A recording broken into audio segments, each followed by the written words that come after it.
Hey,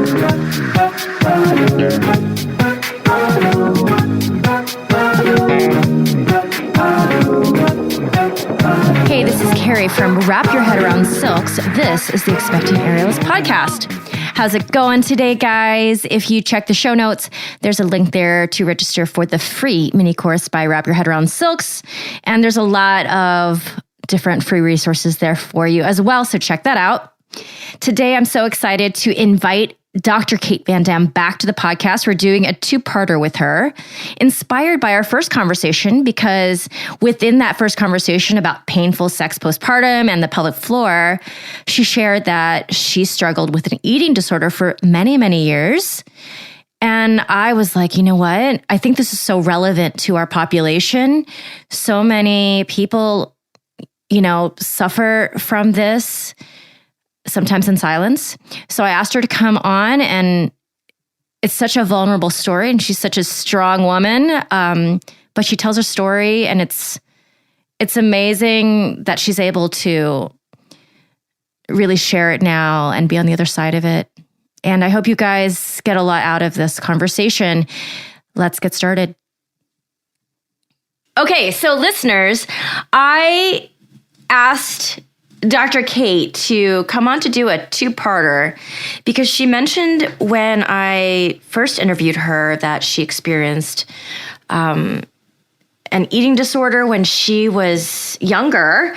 And I wanted to hear what that experience was like, and then her many years later, kind of what the fight is. So, Dr. Cait, hey. Please start at the beginning. Sure. So for folks who are tuning in for just part two, I just want to clarify. So I am not an eating disorder specialist at all. I am just a person who had one. I am a specialist in pelvic floor work. So if folks are interested in that, they can listen to part one. I first started experiencing anorexia when I was about 12. I was kind of like a larger bodied kiddo and always felt really funky about that. Never had the opportunity to feel good in my body. And so what happened was when I was about 12, I started hitting puberty, and I went on this trip. I went on a vacation without my parents, with my aunt and uncle, who were awesome. And I lost a lot of weight, like supernaturally. It was just one of those like weird hormonal puberty things. And how long was this? It was like a 2-week trip. It was crazy. It was like... It was 1 week? Yeah.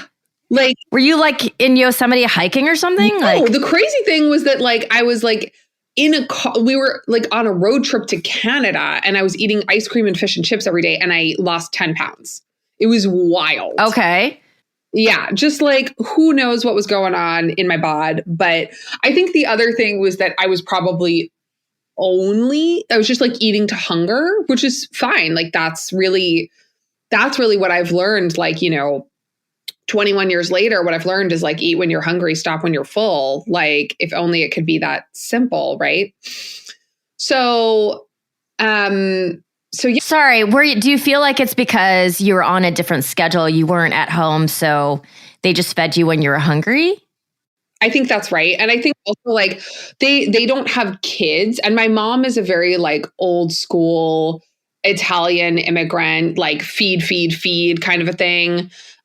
Okay. And it was just a different style of caretaking. They're just kind of like, oh yeah, like if you're hungry, you can eat. And if not, like, if you're not asking, we're not going to like feed you on a schedule or whatever. Okay. So all to say, like after this trip, I felt like like all of a sudden there was all of this attention around my body, and I loved it. And I was like, oh, how there's some seed of that, that just helped me like fixate around that.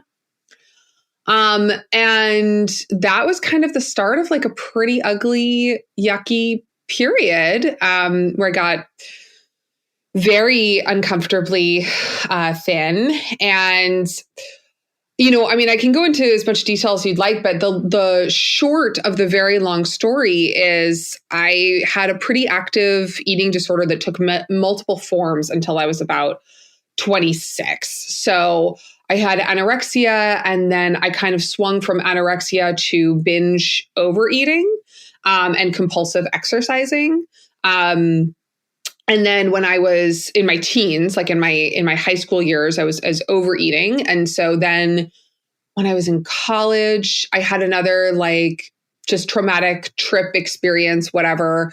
And that really kicked off another like round of anorexia for me. And during that period, I wasn't menstruating for like almost 3 years at that point. So it was really like not a healthy state for my body. And then kind of swung again into compulsive overeating. And around the same time developed a thyroid disorder that I didn't know was a thyroid disorder at that time. And it all really came to an end functionally when I was about 26. And to be clear, I have been seeking support from the time I was 12. It wasn't like I never saw a therapist. That was a really, really important part of my journey. But when I was 26, I saw a naturopath to start focusing on my thyroid dysfunction. And interestingly enough, she gave me a bunch of different supplements, and that helped me feel like I could actually put all the work I had done in therapy, like actually into practice. Like something about that changed my brain composition, my gut composition. Like I don't really know what, again, it's like not my area of expertise, but it was really, really helpful. And, just started like the road to recovery. And I think what's kind of interesting and what might be like most interesting to the listeners is it really has been an interesting road to like redefine my relationship with movement. So for me, like I'm not an aerialist. I treat aerialists and I love aerialists, but I'm mostly a yoga person. So that I've been doing yoga since I was 16, and I became a teacher when I was very young, when I was like 22. And so that's a really important part of my practice and my movement routine. And so it was a really interesting transition to move from I'm doing this thing because I love it, but also because I'm concerned about my, my body and my image and, what it's going to look like, to I do this because I love it and it makes me feel good. And if it burns calories, like that's nice, but I'll eat more afterwards. Like, you know what I mean? Like I'll just like get hungry afterwards, and that's fine. It's really not, it's not for any intended outcome other than the love of what I'm doing. And I say that like really just like, like kind of casually. That was like a very long process for me to get to, and really like embody and feel and like show up to my movement practice, which now is expanded into, different things that I really like Pilates, weightlifting, and whatever. And again, yeah, go ahead. Okay. I'm going to stop you because I want to go way back, and I want to hear the details. Sure. Okay. My first question is, when you came back from that trip, who did you get all this attention from? Was it kids in school? Was it your parents? Yeah. It was more my parents. Yeah. Okay. And I don't really want to it was. No, you know what? Listen, I'm Chinese American. Yep. I'm a first generation kid. My parents, it is very, and it's cultural. It's cultural. And I'm not saying you're Chinese and it's the same, but aunties, every single time I see an auntie, they hadn't seen me in a year. Either I was too fat or too skinny. It's just like the way culturally they said hello. Totally. Yeah. And that was really interesting. My husband is Dominican, and I love my in-laws so much. They're fantastic. But I remember being pregnant and feeling really uncomfortable about commentary around my body when I was getting bigger. But to answer your question, it was my parents, and it was a cultural thing. And I don't have, I used to have a lot more charged feelings about that, and I've kind of let that go at this point. Sure. but yeah, and I think also just like attention from other kids at school and just like society really cultures, like really is ingrained to have us think about like monitoring other people's bodies and we're not even aware of it, you know? Oh yeah. Especially like middle school girls, but I think all of us really, if we're all being honest. Well, and the whole commentary, you know, like strangers, like when I was pregnant, walking on the street, strangers, mostly men, feel complete license to make comments on my body. And I'm like, what? Why would you do that? I would never walk down the same street, see the same person and be like, man, you need to stop eating those cheeseburgers. Like I would never. No, never. No. Yeah, I know. I completely, I would have people, I remember walking on like a rail trail, like a walking path. And I was maybe like 4 months pregnant and with twins. And so I remember one man on his bicycle rode past me and my husband, and he pointed at my belly and said, 6 months. And I was like, what? Dude, like, what are you doing? Like, no, it's terrible. Yeah, people are the worst. People are the worst. But yes, people do feel like they have a license to judge other people's bodies and make commentary on them. And it's tricky when you get into like the movement world too, because, you know, our bodies are our tools. Yeah. Yeah. You know? And so Cait, yeah. let me get, no, I have like a million questions about when you're in middle school. So, because I did not experience this, I was in dance class and I have a certain dysmorphia in my mind about what I look like versus what I actually look like, but I never went into this space. So I'm fascinated. Okay. So you came home from that trip, you got all this attention around it. And how did that transform into actual anorexia for you? And how extreme was it? And what was your daily habit? Oh, wow. Yeah. You know, to be totally transparent, I don't really recall how exactly that attention translated into like, I think it's a great idea to stop eating, other than I just really liked the attention. And I mean, I didn't know anyone with an eating disorder. I didn't have a lot of exposure to it. But I was just like, I think this is a way I can kind of assert control and monopolize on that positive attention. Because, you know, again, like I was not, I mean, and it's sad and it's ironic because I look back at pictures of myself now and I was like, I was totally a cute kid and I was totally like whatever. But I did not consider myself like an attractive, like desirable little cute 12-year-old.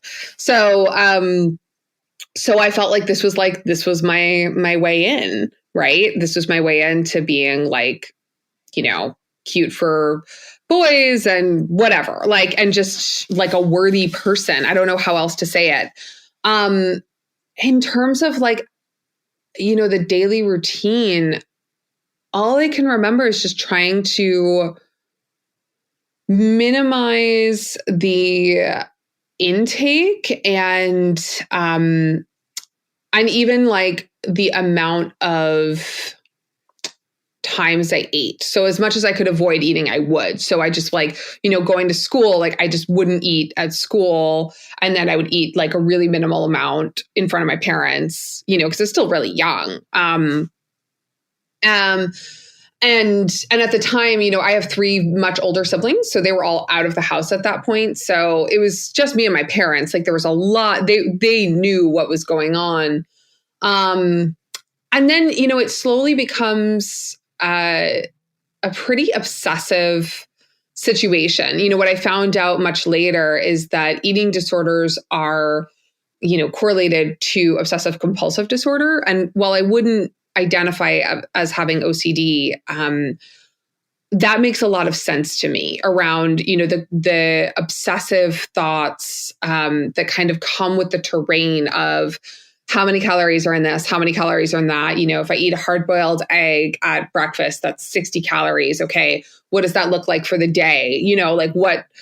And it just kind of like does this gnarly spiral on itself. The other thing is that, as anyone out there knows, when you skip a meal and you feel like crap, there becomes a point where if you've ever done any fasting, there becomes a point where your brain just kind of like goes into a different mode and it almost feels good. And I think I just really wanted to stay in that mode. I always used to call it like I'm divorcing food. Yeah. And I came up with that really young. Wow. But the other thing that I think is really interesting is that from a really young age, and I think this is, as I understand it, it's pretty common. There's a lot of hiding going on, right? So there's hiding not eating. There's hiding that you're obsessing about the fact that you're not eating. And then, it's weird because you really want to show off your body, but then you actually, once I got to a space where I was, really notably unhealthily thin. Do you remember how long that took? A few months. Okay. Yeah, it happened, relatively fast. Yeah.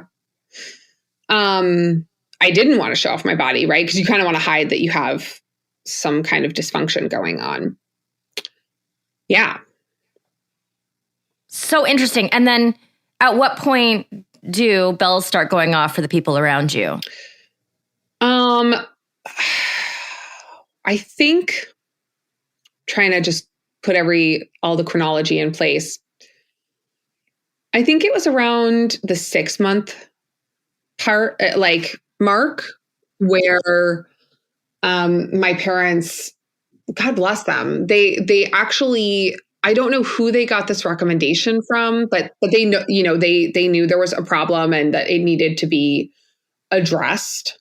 And they sat me down and they told me they were taking me to therapy, and they hit the 100% like lucky jackpot of just like the random recommendation that they got was actually like amazing. Like oh my gosh, like Sil Reynolds, thank you. You saved my life. She, I ended up seeing her on and off until I was pregnant, so from the age of 12 to 31, very sporadically. That's great. And, definitely more when I was 12. And then again, I saw her more intensively when I was in my 20s.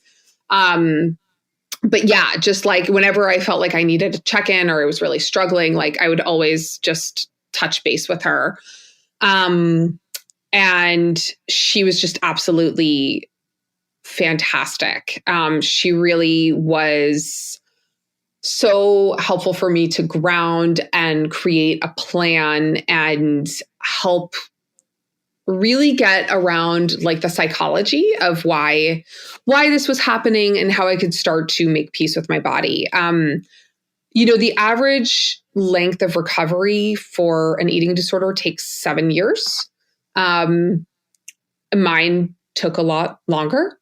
But I think that's also really common for a lot of people. And I like to think about it more as like remission than anything else. Like I know that if something really stressful came around, I wouldn't be surprised if those feelings or habits came back again.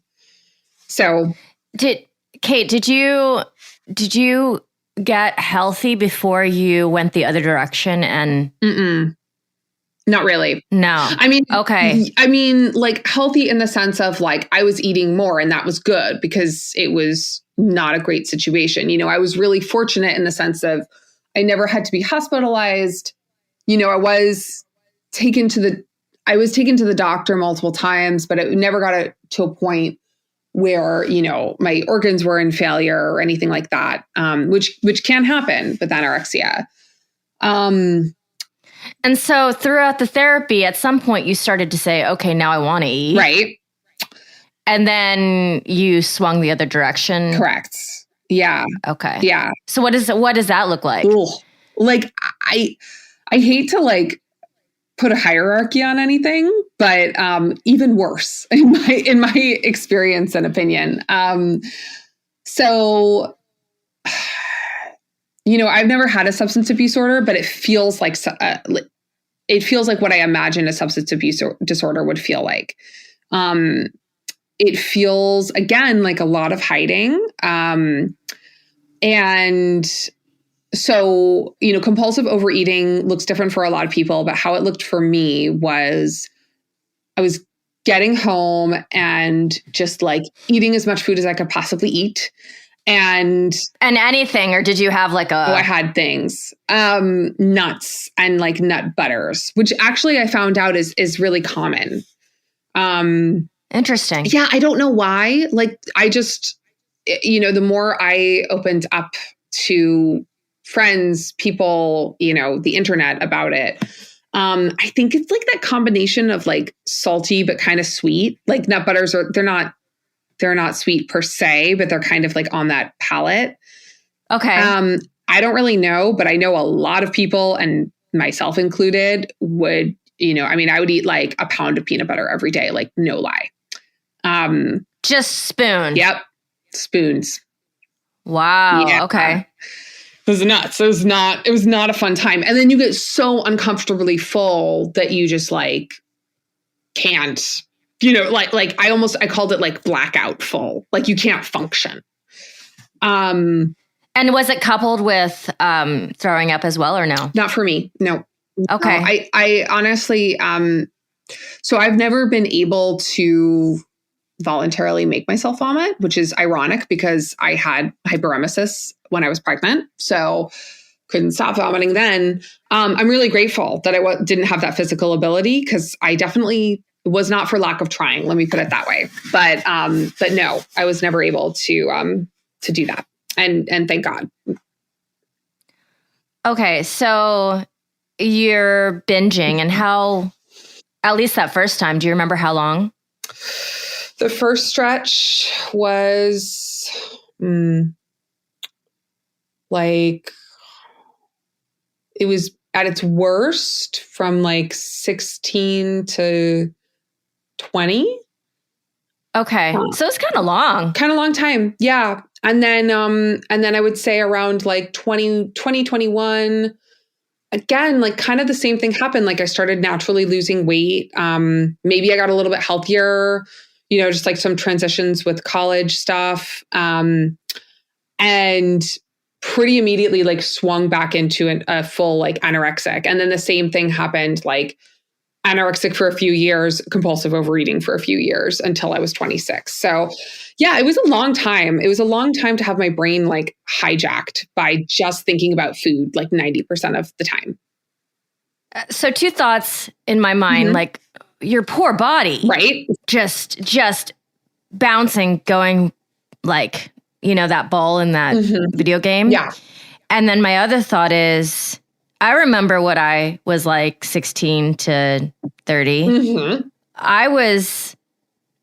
All of my energy and brain energy was on two things, probably bad relationships and, building my career. Right. So I want to talk about both, because obviously everything, there's a cost, what is the word? It's a economic term, opportunity cost. Yeah. There's an opportunity cost to doing anything. And this is a very time consuming Sure is. thing. So what was that cost when it comes to everything else in your life? And then I would also, when you were at the worst of your binge eating, like what was that range of weight from your binge eating to your anorexia at the, like what was that big range? Range of weight in my like adult years was 112 to 195. Wow, that's a really big margin. It's like 0 to size 18. Like that's been the range of sizes. And just for reference, like I've, in my healthy kind of settled state, I live in a like 6 to 8 world. Like I'm a like I would say I'm a medium-sized person. And that those lower weights do not look cute on me. And how tall are you? I'm 5'7", and I have kind of just a bit of a bigger frame on a 5'7". So I was really bony. Anything below 135 is like really not a good look. Wait, what's the lowest range you said? 112. Wow. Okay, 112 on a 5'7" woman. Yeah. Oh my God. It's not good. Yeah, and in terms of like the opportunity cost, so many things go on, like I think that primarily it's the relationships, and yeah, it's romantic relationships for sure, but like everyone's romantic relationships are a dumpster fire when they're 20. Yeah. Like I won't even go into that because it's really not worth it going into. But what I think is notable is just how much I feel like was lost in terms of like developing my friendships around that time, with like, roommates and people that I'm still friends with now. And, like there's just so much that hinges around this internal experience of dysmorphia and obsession, that is just such a downer, like it's just lost. I've lost that time, and that's okay. But it certainly is notable. And then I think the other thing, when I was binge eating, there's a lot of deception that goes around. Like, I mean, I would steal my roommate's food like on a daily basis because I just couldn't keep enough like peanut butter in the house type thing, and this went on for years. And also like I was very into making, like, if you've ever made like some delightful combination of like, dates and nut butter, and you make those like little balls that are like delicious. There are so many variations of them. I was really into doing that. So point of the story is I would make a mess all the time and then just like rush to clean it up, because I was like eating everything. And I was just like, those kinds of things are the things that haunt me in terms of like, I was just like not a good roommate, friend. Like I just wasn't able to be present for myself, and therefore definitely wasn't able to be present for any other relationship that was important to me. So yeah, not awesome. not recommended. It's a really tough experience to go through. And I think even if you're seeking support, which I was definitely open and seeking and getting support, it can still be a really, really tough situation. There are a lot of things that go into it. Yeah, there's a lot. Like, I'm on the outside looking in. It just seems like so complicated. Yeah. Of an issue in your brain. Yeah. I think it's the more that I, get to that outside looking in space, as the years go by, the more that I can appreciate, like, wow, there were a lot of factors here, like obviously there's a lot of mental health going in there. There's the anxiety piece, and there's the dysmorphia piece, and there's the obsessive piece. And then there's also, like, for me personally, again, there were physical things going on. So when I started grad school, when I was 25, I gained 60 pounds within 6 months. And I had been overeating at that point for years, but I was like a size 4 or something crazy. And all of a sudden it just came on, and I found out, it took me 2 years to figure it out, but I found out that I had a thyroid disorder. And, I don't know how long that was brewing. Like, I don't know. Which was the thyroid disorder was making you not gain weight. It was, yeah. So I suspect that it was making me not gain weight for a long time. And then something switched in the other direction, which is common with thyroid disorders. and just, I gained a ton of weight all at once. And so, I don't know how long that had kind of been in the works to also like be contributing towards my weight fluctuations and, my mental health and what was going on with that. So it's different for everyone, but for me, there were definitely like some physical things happening as well. So yeah, it's a lot. It's for anyone out there who's experiencing it, like my heart goes out to you. And I guess I want to also say, like, it's not your fault, right? Like I think I had a lot of guilt around it. And it's just, it's not on me. It's not on anyone. Like it's a thing that happens just like any other mental health disorder. Cait, you said that you went through I think around when you were in school, you went through a obsessive working out phase. Mm-hmm. What was that coupled with? The overeating or the opposite? Overeating. Yeah. Yeah. And what did that look like? That looked like, so that lasted for a few years. So it took a few different forms, but I think it was more trendy then to do a lot of cardio. So I was doing a lot of cardio at the gym for like at least an hour a day. And then in addition, I was a yoga girl. So I was doing an hour and a half practices every day on top of anything that I was teaching at the time. So a lot of movement, like all the time. Which is, again, it's like movements, obviously, I'm a mover. I love moving. I love being embodied.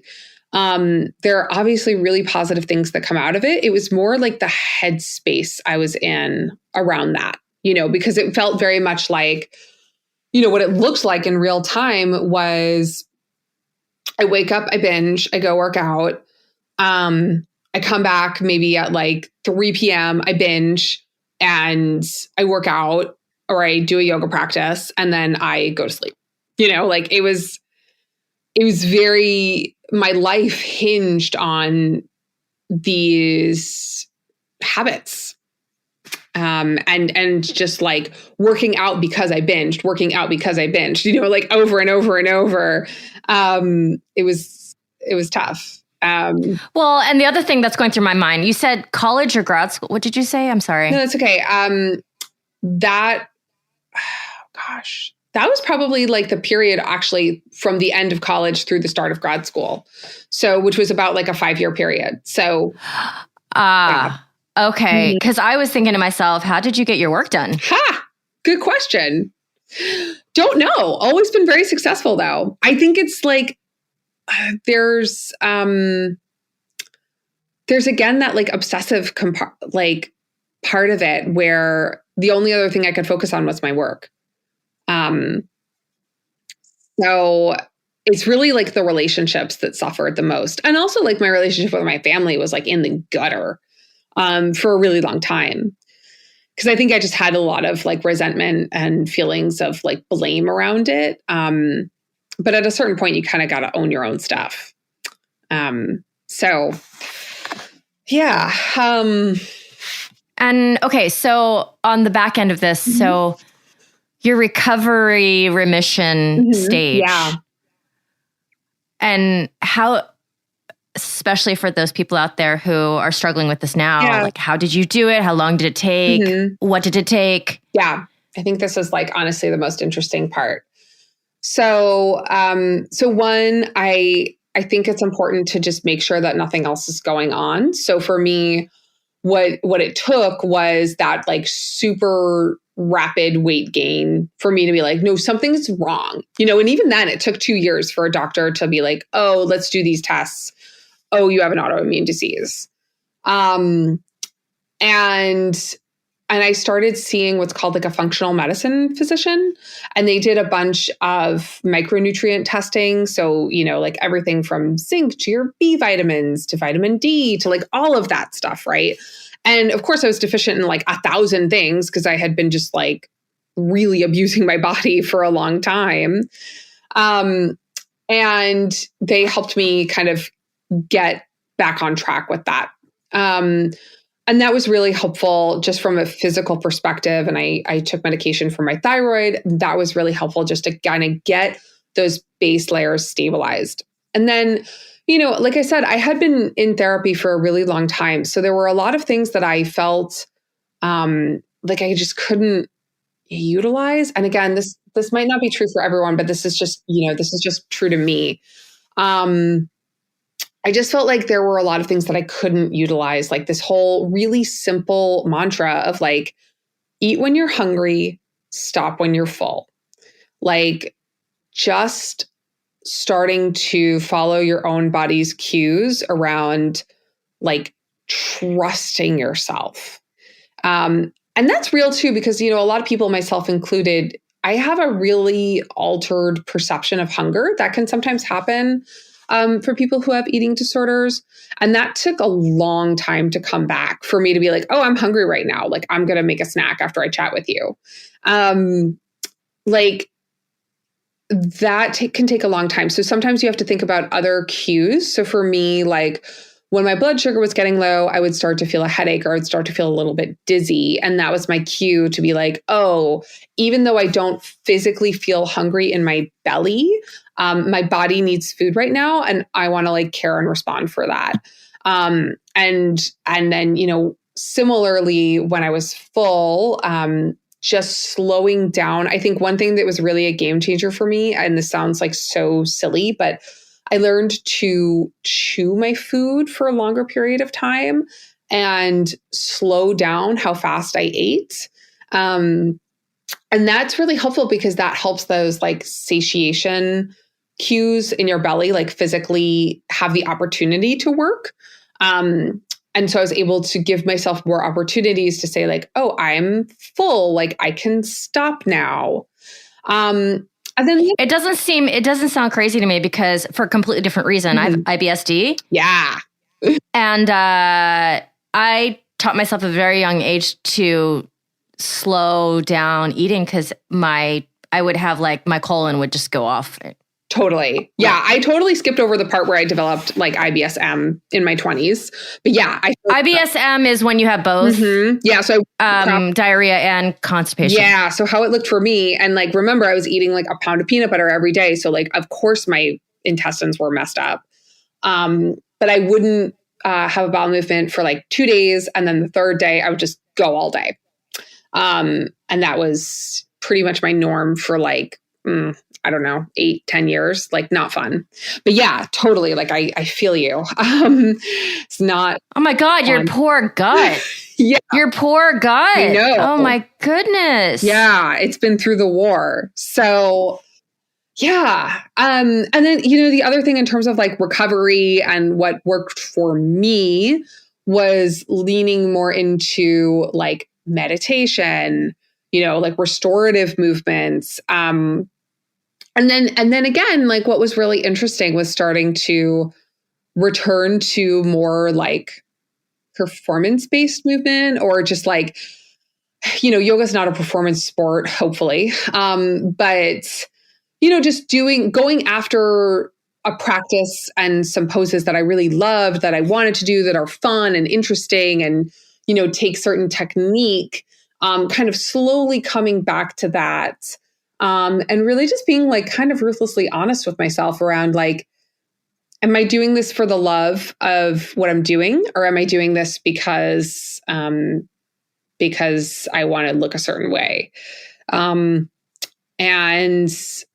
listening to my body around its fatigue cues was a big thing. So I learned to think about that whole like hunger and satiation thing, but from a movement perspective. So like, when you just like, I think all movers feel this way, when you just like haven't worked out or done your craft for like, a few days or however long it is, or sometimes when you're really in it, it's like on the daily where you're like, oh, I gotta get on the silks, or I gotta get on my mat or whatever.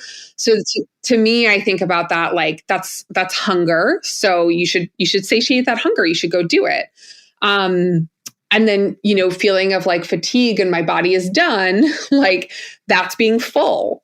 And so I started to think about my movement practice in those terms. And that's really still how I play it. You know, like I try to work out on a daily basis. But working out on a daily basis for me can sometimes look like 20 minutes of band work, or like really simple, like just gentle restorative yoga. Or it can also look like going hard AF. Like I just try to like tune in a little bit more. You know, the way you explain this, it sounds completely obvious that your body wouldn't understand anymore when it's hungry and when it's full. Mm-hmm. But that is so confusing to me. Oh, really? Like, yeah, it's so confusing to me how not intellectually. When you, of course, you've been like tricking your body for all these years to do opposite of what your natural flow should be. And so now you don't really know, you can't trust your body's cues, basically. Yeah, that's exactly right. Mm-hmm. And I think also, gosh, I should have been more prepared around the research on this, but my understanding is that, you know, the way that our nerves actually end up working, because all of that is a physical process, right? Like we have nerves in our intestines and in our visceral organs, like in our stomach and, you know, your bowel, right?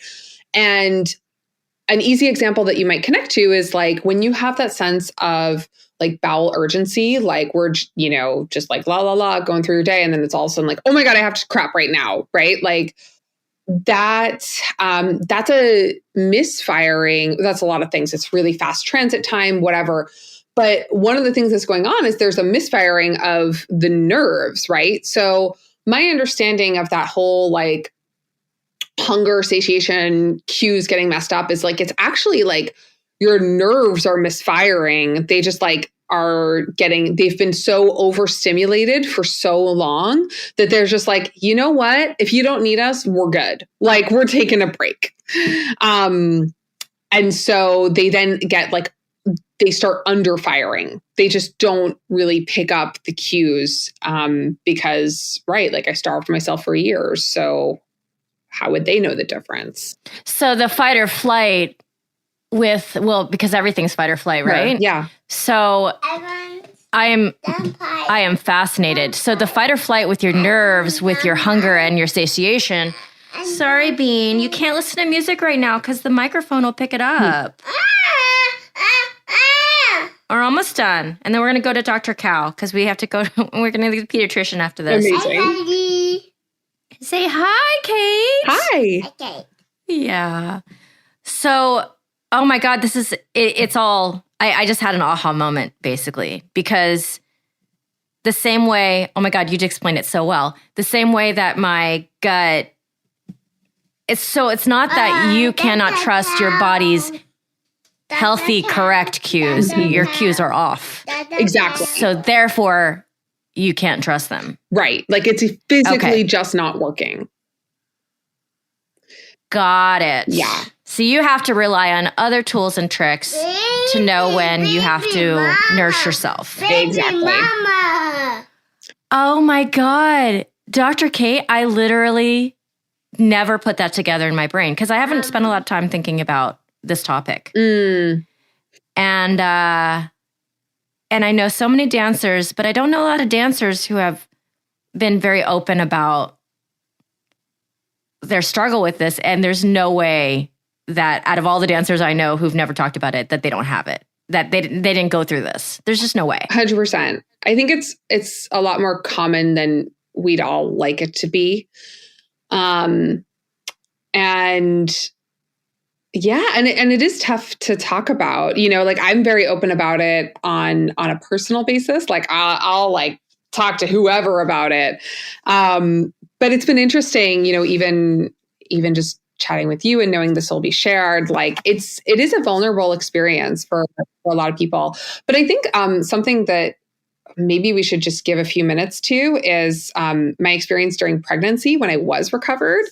And knowing, so I got pregnant with twins and I think most people, I see this a lot because I treat a lot of pregnant people, like people with eating disorders in the past tend to have a really tough time being pregnant and postpartum. And I had prepared for that. And I came into pregnancy in a really healthy place.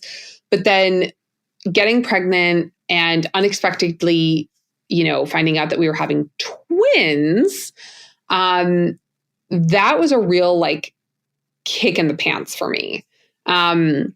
Because, you read some books and you realize that you're looking at like at least 50 to 60 pounds kind of minimum. And that's what I ended up gaining. I ended up gaining 60 pounds.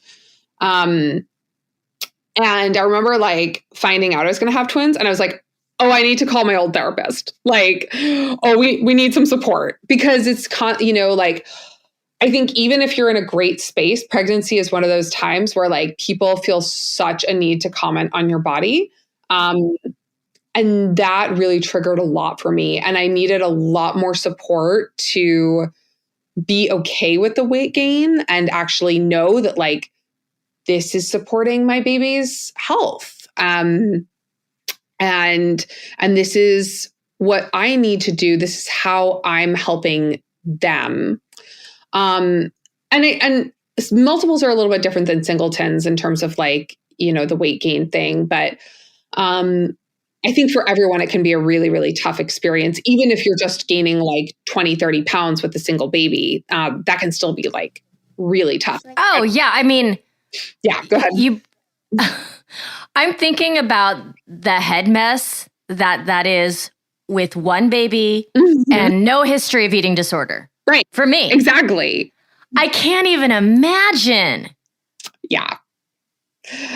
Yeah. I can't even imagine. Like when people said they're having twins, like before I had a kid, I never thought about it too hard.